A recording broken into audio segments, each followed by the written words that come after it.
jungle. इंधन टंचाई की केवळ अफवा? बागणी आणि ईश्वरपुरात पेट्रोल पंपसाठी प्रचंड धावपळ, पॅनिक बाईंगमुळे परिस्थिती हाताबाहेर.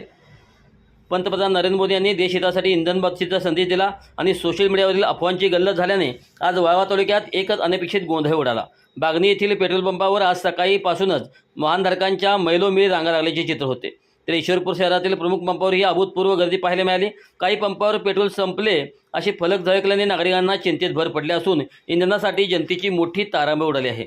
पंतप्रधानांनी इंधन काळजीपूर्वक वापरण्याचे आवाहन केले खरे, मात्र त्याचा चुकीचा अर्थ लावून पेट्रोल संपणार या भीतीने नागरिकांनी पंपावर एकच गर्दी केली. परिणामी अचानक वाढलेल्या मागणीमुळे खरोखरच पंपावरील साठा संपल्याचे चित्र निर्माण झाले आहे. नेहमी संत गतीने चालणाऱ्या बागणीतील पंपावर आज सकाळी वाहनांच्या अशा रांगा लागल्या होत्या की मुख्य रस्त्यावरील वाहतुकीला अडथळा निर्माण झाला होता. ईश्वरपूरमधील काही पंपावर इंधन संपल्याचे बोर्ड लागल्याने नागरिकांमध्ये उद्या पेट्रोल मिळणारच नाही अशी खोटी भीती पसरली. यामुळे अनेक नागरिक गाड्याशिवाय प्लास्टिकचे कॅन आणि बाटल्या घेऊन पेट्रोलचा साठा करण्यासाठी रांगेत उभे असल्याचे धक्कादायक चित्र पाहायला मिळाले. समजा एखाद्या गावात रोज 5,000 लिटर पेट्रोलची गरज असते आणि अचानक एकाच दिवशी सर्व लोकांनी महिनाभराचे इंधन साठवण्याचा प्रयत्न केला तर 50,000 लिटर साठाही अपुरा पडेल. सध्या बागणी आणि ईश्वरपुरात हेच घडत आहे. ही टंचाई तुटवड्यामुळे नसून अवाजवी भीती आणि साठेबाजीमुळे निर्माण झाले आहे. एकंदरीतच पाहता पंतप्रधानांनी इंधन बचतीचा सल्ला आर्थिक शिस्त आणि पर्यावरण रक्षणासाठी दिला होता. देश लॉकडाऊन होणार म्हणून नाही.